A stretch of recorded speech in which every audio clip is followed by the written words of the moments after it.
إما أن العبد يصدق مع الله ويعلم أنه يعامل ملك الملوك وأنه يعامل من يسمع ويراه فيري الله من نفسه الصدق. Toute personne à qui Allah Azza wa Jal a donné une conscience ouverte, une intelligence d'analyse, et qui grâce à cette intelligence qui fait partie des bienfaits qu'Allah Azza wa Jal donne à qui il veut, grâce à cette intelligence, il observe le monde dans lequel nous vivons, eh bien un sentiment de peur peut naître. Un sentiment d'espoir aussi, bien évidemment, sur de très nombreuses choses. Mais un sentiment de peur peut naître. Une peur pour nous-mêmes, une peur pour notre foi. Et toute personne à qui Allah subhanahu wa ta'ala a donné par son bienfait, par sa miséricorde, un certain nombre de ses bienfaits, dont une femme pieuse, des enfants, tabarakallah, eh bien cet homme-là n'aura pas simplement peur pour lui-même, mais il aura peur pour lui et sa famille. Et ça, ce n'est qu'un constat. On constate le sentiment de peur pour nos femmes, pour nos enfants, pour nos parents, pour les gens qu'on aime autour de nous. Mais il est temps de passer à l'action. Et cette action est présente dans un verset dans lequel Allah Azza wa Jal nous dit Bismillahirrahmanirrahim Ya ayyuhalladhina amanu qu anfusakum wa ahlikum nara. Un verset vient illustrer finalement ce qui vient après ce constat, qui est l'action. Un verset dans lequel Allah Azza wa Jal nous dit dans le sens du verset Ô vous les porteurs de la foi, préservez-vous vous-même, puis vos familles du feu de l'enfer. Ici nous avons un verset qui, dans son sens, comme je vous le disais, nous dit Ô vous les porteurs de la foi, préservez-vous vous-même, puis vos familles, ainsi que vos familles du feu de l'enfer. Plusieurs éléments sont ici à souligner. Premièrement, Allah Azza wa Jal s'adresse directement aux porteurs de la foi. Et sachez que lorsqu'Allah Azza wa Jal nous appelle par Ya ayyuhalladhina amanu, cela signifie que soit un élément obligatoire va être mentionné, soit un élément illicite va être interdit. Qu. Ici c'est de l'impératif. C'est un ordre de la part d'Allah. Allah nous ordonne de nous préserver nous-mêmes de quoi ? Du feu de l'enfer. Puis, une fois qu'on a acquis les outils nécessaires et qu'on a pu nous-mêmes, insha'Allah ta'ala, et on va le voir rapidement, nous préserver quelque peu du feu de l'enfer, eh bien à ce moment-là, on peut transmettre des choses à nos enfants, à nos épouses, insha'Allah ta'ala. Dernier élément, quand Allah Azza wa Jal nous ordonne à nous-mêmes de nous préserver de l'enfer, cela signifie qu'il nous ordonne d'être pieux et pieuses. Mais vous me direz, mais c'est facile de dire ça. C'est vrai ou pas ? Devenir pieux, c'est un concept. Eh bien, effectivement, c'est difficile de devenir pieux. Effectivement, c'est une chose qui demande de l'énergie. Effectivement, c'est quelque chose qui demande à revoir la vision du monde qu'on a pour la faire être filtrée par notre dîn qui est l'islam, et qui est la vérité absolue qu'Allah Azza wa Jal a descendu sur cette terre. Est-ce que c'est facile ? Non. Est-ce que c'est à contre-courant ? Oui. Mais est-ce que la récompense est tellement immense qu'on ne peut même pas s'imaginer sa valeur ? La réponse est positive aussi. Comme je le disais en arabe, le poète nous dit Inna la fi zamanin li firti jununihi man la yujannu fihi falaysa bi'aqil, qu'on pourrait traduire approximativement par certes, nous vivons dans un temps qui porte tellement de folie que celui qui, en l'observant, ne perdrait pas la raison, eh bien ceci est simplement la preuve qu'il n'avait pas de raison à la base. Toute personne qui a une raison et qui observe comment le monde se déroule aujourd'hui, c'est comme s'il allait perdre la raison face à toutes ces injustices, face à toutes ces incohérences. Allahumma ahfadna jami'an, ya rabbal alamin. Et dernier élément, quand Allah Azza wa Jal nous parle de nos familles, on ne doit pas oublier une chose. Nous faisons partie d'une umma. Et la umma, la communauté musulmane mondiale, est composée de familles. Et ces familles sont composées d'individus. Et c'est ce qui nous est ordonné ici dans ce verset. Toi, en tant qu'individu, renforce-toi. Porte des valeurs, porte une piété, porte une intelligence d'analyse. Puis par la suite, cette piété, cette intelligence d'analyse basée sur notre dogme qui est l'islam, qui est Tawhidullah Azza wa Jal al-Ikhlas, on le transmet à nos enfants. On transmet à nos épouses, les épouses à leurs maris, à nos parents, à nos amis et aux gens qu'on a autour de nous. Et de cela, la Ummah se relève. Il n'y a pas de coup de baguette magique qui fera que la Ummah islamia pourra se relever demain. Ça n'existe pas. قال ثم لآتينهم من بين أيديهم ومن خلفهم وعن أيمانهم وعن شمائلهم ولا تجد أكثرهم شاكرين. Allah Azza wa Jal nous dit ala lisan shaytan la'natullahi alayh, dans le sens du verset. Aussi très important, quand on donne la traduction d'un verset, on ne dit pas Allah a dit et ensuite on dit le verset en français. Allah ne s'est pas exprimé d'une façon bien évidemment qui s'y a sa perfection en français. C'est une erreur dogmatique de dire cela. On ne dit pas Allah a dit et ensuite on mentionne le verset en français. Allah a dit dans la traduction du verset, dans le sens du verset, dans la traduction rapprochée du verset. لأن القرآن باللغة العربية لا باللغة الفرنسية والقرآن هو كلام الله والبقية ترجمات. Donc dans le sens du verset, le diable dit, une fois qu'il a désobéi et qu'Allah Azza wa Jalla l'a prédestiné pour l'enfer, et qu'il demande à notre Seigneur subhanahu wa ta'ala un délai supplémentaire, et qu'Allah lui accorde, eh bien il dit dans le sens du verset, puis je vais les assaillir, je les assaillerai de devant, de derrière, de leur droite, de leur gauche, et pour la plupart, tu ne les trouveras pas reconnaissants. من تدبر في هذه الآية خاف على نفسه وخاف على زوجته وخاف على أولاده كذلك. Toute personne qui médite sur ce verset, encore faut-il méditer sur les versets, mais toute personne qui médite sur ces versets ressent une peur en lui-même. Akramakumullah, regardez quand ils font des campagnes de publicité, Akramakumullah, avec des femmes dénudées. Tu es en voiture, Akhil Karim, tu vois devant, tu tournes la tête. À gauche, il y en a une autre, tu tournes la tête. À droite, tu en as une en vrai. Allahul Musta'an. De toutes parts. Et ça, ce n'est qu'un exemple parmi tant d'autres.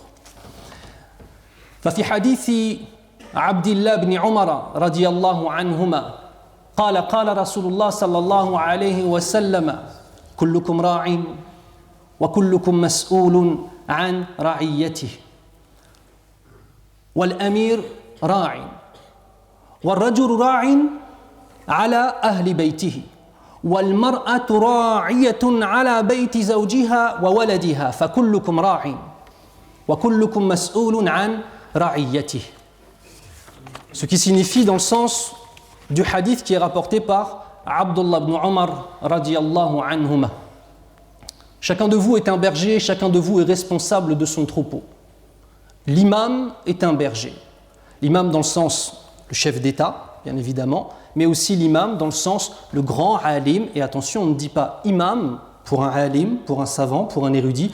On ne dit pas cela pour n'importe qui. C'est un titre honorifique. On va parler de l'imam Malik, rahimahullah, l'imam Abu Hanifa, l'imam Ibn Hajar al-Asqalani, l'imam Sufyan al-Thawri, etc., etc. Mais c'est pas, il n'y a pas d'imam dans ce temps contemporain. Dire le nom d'un savant et dire l'imam un tel pour ce temps contemporain, ça c'est quelqu'un qui ne connaît pas ce qu'est la valeur de ce titre-là, imam. Donc l'imam aussi dans le sens de l'érudit. L'homme est un berger dans le foyer de sa famille. Ça veut dire quoi? On est responsable d'eux. Et on est questionné. Mas'uliyatun azima. C'est une responsabilité qui est immense. Mais aussi la femme est une bergère dans le foyer de son époux et vis-à-vis de ses enfants. Donc, chacun de vous est un berger. Et chacun de vous est responsable et sera questionné sur son troupeau. Et pour pouvoir justement être un berger qui est apaisé dans sa poitrine, eh bien il faut donner des outils à nos enfants. On va parler de 3 choses, 3 axes. Premier axe, leur donner un i'tiqad salim, c'est-à-dire un dogme et une croyance qui soit saine. Et s'il vous plaît, alladhina amanu wa amilu salihat, ceux qui ont cru et qui ont concrétisé leur croyance par des actions. Pas simplement croire que j'ai enseigné 3 lignes d'un livre à mes enfants en leur disant que Allah c'est notre Seigneur, sans pour autant leur montrer comment concrétiser par les actes, et je me suis acquitté de cet élément-là. Les actes sont une fenêtre directe sur l'état du dogme d'une personne. Une fenêtre directe sur le cœur de la personne et sur l'intérieur du cœur. Deuxième élément, que nous soyons des modèles pour nos enfants. Comment voulons-nous obtenir des enfants qui soient pieux si nous-mêmes nous ne portons pas de piété? Comment voulons-nous avoir des femmes qui soient plus tard, des femmes douces avec leurs maris, si les mamans sont toujours en train de crier sur leurs maris et sur leurs enfants? Cela relève de la stupidité la plus profonde. Comment voulons-nous avoir des enfants qui portent une pudeur si nous-mêmes nous ne portons pas de pudeur devant eux? Comment voulons-nous avoir des enfants qui veulent mémoriser le Coran si nous-mêmes, même quand on récite Surat al-Fatiha, on fait des erreurs? Comment voulons-nous que nos enfants aillent étudier la langue arabe et apprendre à lire la langue arabe si le père et la mère eux-mêmes ne savent même pas lire l'arabe? L'enfant nous regarde comme étant un exemple.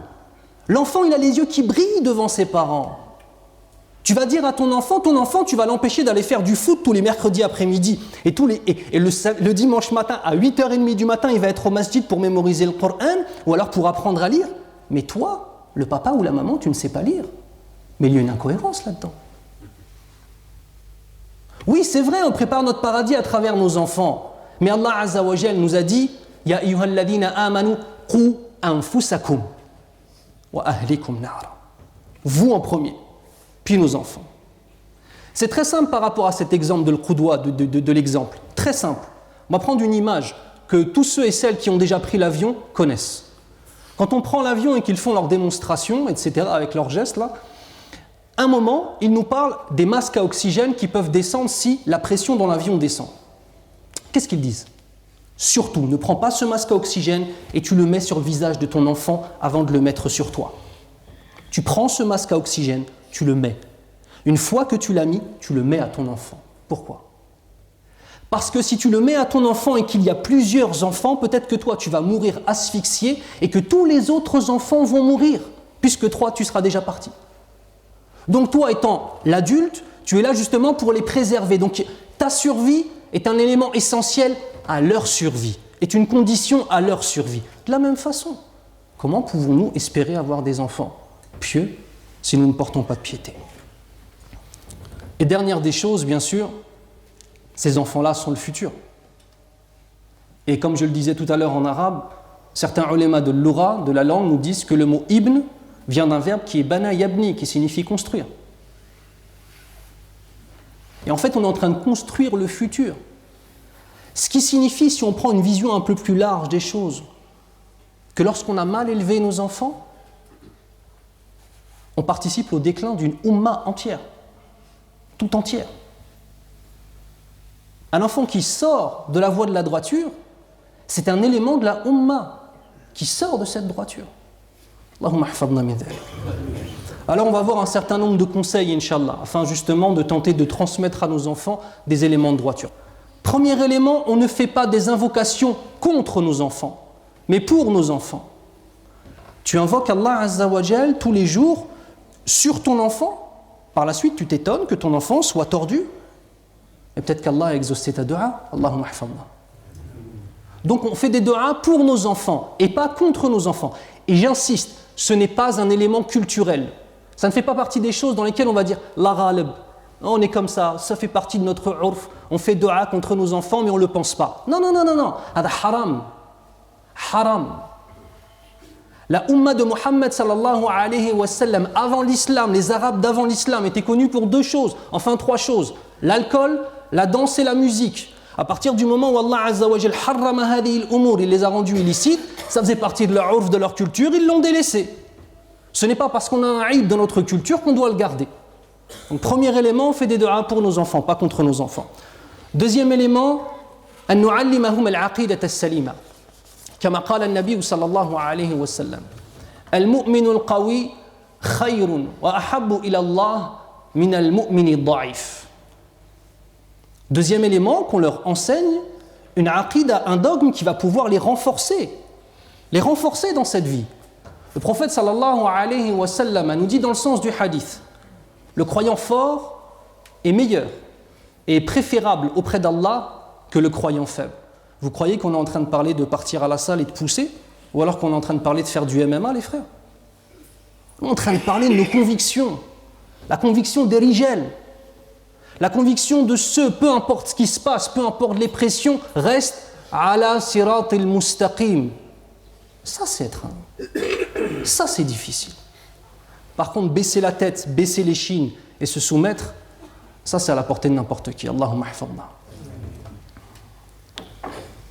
وأن نعلمهم كذلك كونهم من الغرباء كما قال النبي صلى الله عليه وسلم إن الإسلام بدأ غريبا وسيعود غريبا فطوبى للغرباء.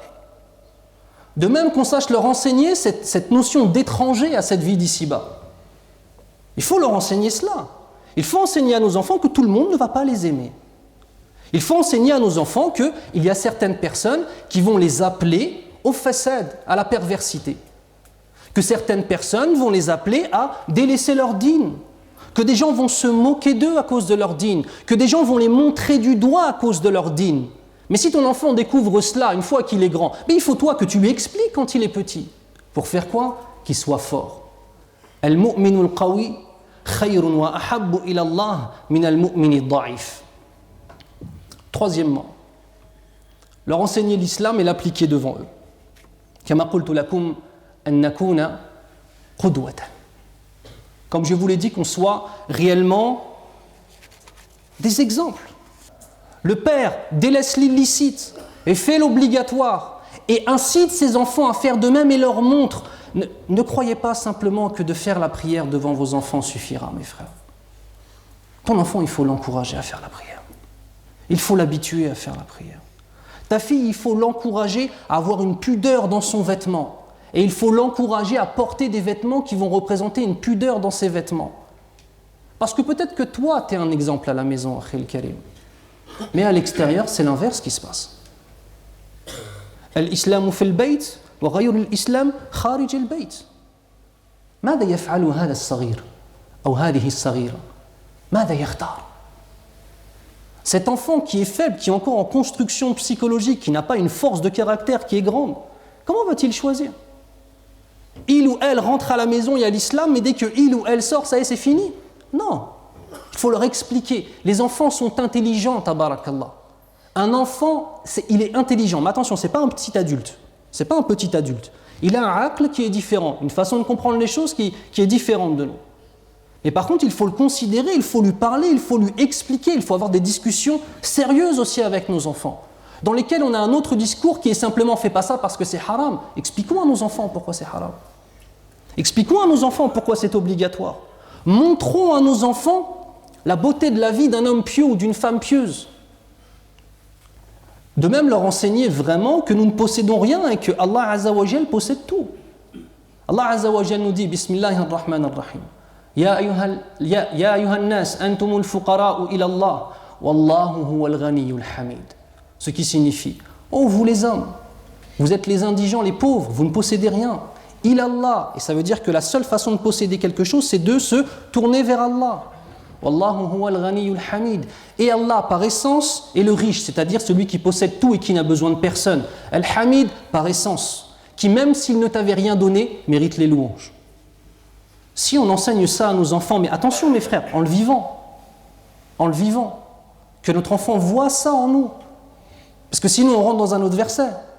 Et ça c'est le point numéro 4, de faire ce qu'on vit, faire ce qu'on dit. An na'mala bima qulna. Wa illa fanaqa'u fil aya. Qala Allah azza wa jal bismillahir rahmanir rahim. أتأمرون الناس بالبر وتنسون أنفسكم وأنتم تتلون الكتاب أفلا تعقلون. Quatrième élément, qu'on applique ce qu'on ordonne à nos enfants. Sinon, on tombe dans un verset qui est clair et qui dit dans le sens du verset « Allez-vous ordonner aux gens d'être pieux alors que vous vous oubliez vous-même et que vous avez entre vos mains le livre que vous lisez? N'êtes-vous donc pas doté de raison ?» On ne peut pas ordonner à un enfant de faire quelque chose et faire l'inverse. L'enfant enregistre. Et ça, c'est une grande erreur de penser que il y a beaucoup de gens qui pensent que les enfants, quand ils sont petits, ils voient rien, ils comprennent rien, ils sont un peu stupides. Walaysa kadhalik. Ils enregistrent tout, Akhil Karim. Il y a un disque dur. Il est en train de voir comment son père est, comment son père parle, comment sa mère est, comment sa mère parle, comment son père parle à sa mère, comment son père réagit face aux erreurs de ses enfants. Est-ce que son père, la première des réactions, c'est sortir la ceinture et le fouetter, ou alors son père, sa première des réactions, c'est de le prendre, se mettre à son niveau, lui parler, et lui dire « tu sais, tu as fait une bêtise, Wallah, tu mérites une punition. Mais tu sais quoi? Moi aussi, auprès d'Allah Azza wa Jal, parfois je désobéis. Et au jour du jugement, j'espère qu'Allah il va me faire miséricorde malgré mes erreurs. Tu sais quoi? Comme je suis un musulman et que je t'aime, ya Habibi, eh bien malgré l'erreur, moi aussi je vais te faire miséricorde parce que j'attends ça de mon Seigneur. Dis ça à ton fils, dis ça à ta fille. Depuis qu'ils sont tout petits, tu verras. Ça va rester dans leur esprit. Cinquièmement, lui montrer ce qu'il y a de plus important. Ridwanullah, ma huwa al-aham. Ridwanullah ou ridwanun nas. ما هو الأهم الحياة الدنيا أو الآخرة ما هو الأهم ما هو الأهم. Le fait de lui montrer et de lui expliquer encore une fois et de leur expliquer ce qui est le plus important, c'est la satisfaction d'Allah ou c'est la satisfaction des gens? C'est la quête de la vie d'ici-bas ou c'est la quête de la vie de l'au-delà? C'est le fait de mettre l'argent avant toute chose et la possession avant toute chose, ou bien alors le fait de mettre la piété, puis dans un contexte pieux, la famille. Le fait de mettre le travail avant toute chose ou de mettre la famille avant toute chose. Je ne suis pas en train de parler de ceux qui ont dû faire un travail qui prenait beaucoup de temps et qu'à la fin du mois, ils gagnaient à peine le SMIC pour payer leurs factures. Haoula'i ma'dhourin. Ceux qui ont dû travailler beaucoup et qui n'ont pas passé beaucoup de temps avec leur famille parce que leur salaire ne suffisait pas. Sinon, il n'y a pas de problème, mes frères, qu'Allah préserve vos enfants et qu'Allah vous récompense. Là, je vais parler de ceux qui se tuent au travail pour gagner des 5 000, 6 000 euros ou je ne sais combien et qui sacrifient leur famille pour obtenir de l'argent en échange. Je ne parle pas de celui qui va juste travailler pour pouvoir payer ses factures et un petit peu plus, être bien. Combien de personnes perdent leur famille à cause de cela? Mais combien de divorces, mes frères? Vous savez combien de divorces? Vous savez combien de divorces y arrivent? Le frère dit « Mais je travaille nuit et jour pour ma femme, pour mes enfants. » Ta femme, elle divorce de toi, dans la finalité. Tu sais pourquoi? Mais elle ne s'est pas mariée avec un courant d'air. Elle s'est mariée avec un homme. Et ta femme et tes enfants, ils préféraient que tu sois à la maison et que tu gagnes 2 000 euros par mois, plutôt que tu ne sois jamais là et t'en gagnes 6 000. Mais qu'est-ce qu'ils vont en faire de ton argent? Ah, ou sinon, tu es en train de leur enseigner que la présence du père est moins importante que de l'argent. C'est quoi le plus important, le travail ou la famille? A'udhu billahi minash shaitanir rajim. Bismillahir rahmanir rahim. Wassalatu wassalamu ala ashrafil anbiya'i wal mursalin nabina Muhammadin wa ala alihi wa ashabihi ajma'in. Wa ashhadu an la ilaha illa Allah wahdahu la sharika lah wa ashhadu anna Muhammadan 'abduhu wa rasuluhu sallallahu alayhi wa sallam. Amma ba'd. Sixième des éléments, que le père ne contredise pas la mère et que la mère ne contredise pas le père devant les enfants. Derrière les enfants, yallah, parlez, t'es d'accord, t'es pas d'accord, il n'y a pas de problème. Mais quand le père met une règle, il ne faut jamais que la mère dise « Non mais vas-y, ma'lish ». Vous savez pourquoi? Ou alors l'inverse, parce que ça c'est plutôt à l'ancienne. Aujourd'hui, c'est les papas qui cèdent plus facilement que les mamans. Les mamans aujourd'hui, elles sont plus faibles, elles tiennent mieux que les papas. Vous savez pourquoi c'est pas bon? Premièrement, l'enfant, il apprend qu'on peut toujours négocier. Il va croire que la maison, c'est un souk. Il y a toujours moyen de négocier. Abi, il m'a dit non, Oumi, elle va me dire oui. Oumi, elle m'a dit non, Abi, il va me dire oui. Ça, c'est une mauvaise chose. Parce que même après, il va négocier avec quoi? Avec hududullah. C'est quoi la plus haute autorité dans une maison? C'est l'ab wal c'est le père et la mère. Et si on lui enseigne cela, plus tard, dans notre dîn, qu'est-ce qu'il va faire? Il va même négocier avec notre dîn. Il va aller voir des soi-disant imams ou des soi-disant ulama qui sont dans le dalal, dans l'égarement, qui vont lui faire des fatwas sur ce qu'il veut lui obtenir. Il garde cette mentalité, il y a moyen de négocier. Deuxième des éléments qui est négatif, c'est qu'il y en a un qui porte le rôle du méchant et que l'autre porte le rôle du gentil. Celui ou celle qui pose les règles, par la suite, porte le rôle du méchant ou de la méchante. Et l'autre qui va à l'encontre de ces règles, justement, Zama, c'est lui ou c'est elle la gentille ou le gentil. Ça, c'est du dhulm. C'est du dhulm, c'est de l'injustice envers un des parents. Sabi'an, an nu'tiyahum min waqtina wa an nal'aba ma'ahum. Amrun asli hada. Septièmement, le fait de donner du temps à nos enfants et de jouer avec eux. Mais j'aimerais qu'on se rappelle un petit peu lorsque nous étions petits, le rôle qu'avait le jeu. Après, ceux qui viennent d'autres pays dans lesquels il y avait des problématiques financières très profondes, où le papa peut-être c'était un agriculteur ou un fermier, je ne parle pas de ça, je parle aujourd'hui en France. Quand on était petit, si notre père Quand on avait fait quelque chose, notre père nous disait c'est bien ce que tu as fait, Ouldi, mashallah alayk. Comment on se sentait?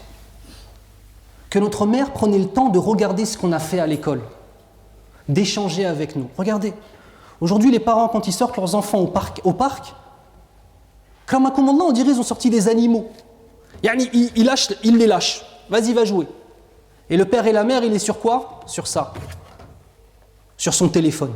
Wallahi aïb. T'as ton enfant qui est en train de jouer, t'as ton fils, ta fille en train de jouer, le papa ou la maman, il passe sa vie sur son téléphone. En quoi t'es en train de jouer avec ton enfant là? C'est pas vrai, tu te mens à toi-même, t'as pas joué avec lui. Tu l'as sorti.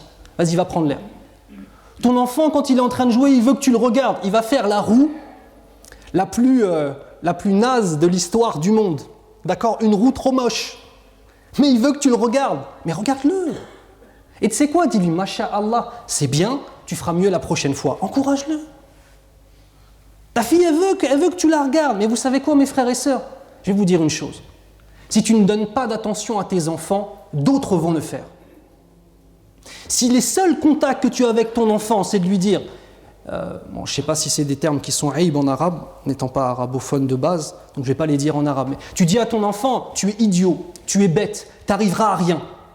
De son père, il entend que ça, matin, midi, soir. De toute façon, tu es un idiot, tu n'arriveras à rien, tu peux rien faire. Tu sais, il va trouver quoi? Il va trouver des gens parmi ses amis qui sont dans le haram, qui lui disent, mais non, toi tu brilles, frère. Ce que tu fais, c'est bien. Son cœur, il va pencher vers qui? La fille dont les parents ne la calculent jamais, ne parlent pas avec elle. Il y a une chose, mes frères, qui s'appelle les réseaux sociaux. Cette fille-là, il va y avoir des hommes qui vont l'approcher par les réseaux sociaux, ou même dans la vraie vie, et qui vont lui dire, mais toi tu brilles, t'es trop bien. Et les femmes, elles aiment entendre ce genre de paroles-là. Cette jeune fille à laquelle personne n'a fait attention, le jour où il y a un perdant de la vie là, qui vient et qui lui raconte des bêtises, elle va le croire. Ça aussi, c'est à cause de nos manquements à nous aussi. Qu'Allah nous préserve, ya Rabbal Alamin. Neuvièmement, être souriant, ouvert et communiquer avec nos enfants. أن نتكلم معهم. أن نتكلم مع أولادنا. لما يرجع الابن من المدرسة نجلس معه. يا بني، ماذا تعلمت اليوم؟ نعم؟ هل وجدت إشكاليات؟ هل وجدت صعوبات؟ ما شاء الله. وكيف نجحت في هذا الاختبار؟ وكم أخذت من الدرجات في هذا الاختبار؟ يقول لك 12. طيب تقول له ألا عملت؟ هل رجعت؟ نعم يا أبتي رجعت والله. أحسنت بارك الله فيك. مرة أخرى يكون الأمر أحسن. هكذا. Ton enfant rentre de l'école, tu lui poses des questions. Qu'est-ce que tu as fait aujourd'hui? Qu'est-ce que tu as appris? Comment ça s'est passé à l'école? Comment se comportent tes camarades de classe? Parlez avec eux, subhanallah, communiquez, la communication de base. Sinon, l'enfant, il finit par avoir honte de te dire ses problèmes. Puis ensuite, les problèmes se multiplient, jusqu'à un moment, Allahumma ahfadna, il y a des enfants qui se suicident, mes frères. Il y a des enfants qui se suicident. Leurs parents n'étaient pas au courant. Pourquoi? Parce qu'ils ne les écoutent pas. Ton enfant revient, tu t'as eu combien à l'examen? Il a eu 12 sur 20. 12 sur 20, c'est pas folichon, ça, oh là là, c'est pas... Est-ce que tu as révisé? Est-ce que tu as fait tout ce que tu pouvais? Et si ton enfant, tu as une relation de sidq avec lui, de véracité avec lui, il va te dire, eh Abi, franchement, j'ai fait tout ce que je pouvais. Tu sais ce que tu lui dis quoi? Wallah, je suis fier de toi. Barakallahu fik. Tu as eu 12 sur 20, c'était ton maximum. Barakallahu fik. Barakallahu fik. Par contre, là, il manque 8 points. Donc il y a un petit problème dans les mathématiques. Viens, on va essayer de voir ensemble ce que c'est. Ça veut dire ça, communiquer. C'est pas juste dire salam alaikum wa alaikum salam, il te fait un bisou sur la main, sur la tête et il part. C'est pas de la communication, ça. On est dans une société de la communication. Tout le monde communique avec tout le monde. Si dans la maison on ne le fait pas, qu'est-ce qui va se passer? Des masa'ib. Allahumma ahfadna. Et pour finir ce prêche, je vais vous donner un verset qui devrait vous motiver, Inch'Allah ta'ala, à appliquer bi'idhni rabbil alamin. Pour ceux qui ne les appliquent pas encore, certainement que la plupart d'entre vous les appliquez déjà, pour appliquer ces conseils-là. Si vraiment vous dites que vous aimez vos enfants, si vraiment on dit qu'on aime nos enfants, nos fils, nos filles, etc., eh bien il y a un verset en fait qui vient nous motiver à être les pères et les mères les plus pieux, les plus pieuses de cette terre, Ya Rabbal Alamin, qui nous dit dans le sens du verset: ceux qui auront cru et que leurs descendants ont reçu vie dans la foi. Tu es un croyant et tes enfants sont aussi des croyants. Nous ferons que leurs descendants les rejoignent et nous ne diminuerons en rien le mérite de leurs œuvres, chacun étant tenu responsable de ce qu'il aura acquis. L'imam radiallahu anhu, Ibn Abbas radiallahu anhu, nous dit dans son commentaire de ce verset, certes Allah élèvera la descendance d'un croyant jusqu'à son rang, même si son rang est inférieur à la sienne, pour lui faire plaisir. Ce qui signifie, disons qu'Allah subhanahu wa ta'ala te donne, il y a 100 degrés au paradis. Allah te donne le 79e degré. Et tes enfants que tu aimes, ils ne sont qu'au 3e degré. Le premier degré, c'est plus que tout ce qu'il y a dans cette dunya, bien évidemment. Eh bien, écoutez bien. Par rapport à ce verset, Allah Azza wa Jal, dans le commentaire d'Ibn Abbas, radiallahu anhu, il va prendre tes enfants, d'une façon qui sied à sa majesté, bien sûr. Tes enfants vont être pris et vont être ramenés jusqu'à ton degré du paradis. On aime nos enfants, ce n'est pas par l'argent qu'on va pouvoir les combler. On aime nos enfants, comblons-les par notre piété, par notre taqwa, par la purification de nos âmes, par la communication qu'on a dans la maison et par le fait d'appliquer réellement tout ce à quoi on est en train d'appeler et que ce ne soit pas simplement des dialogues, des discours. Alladhina amanu wa amilu salihat. Ceux qui ont cru et qui ont concrétisé cette croyance par des actes.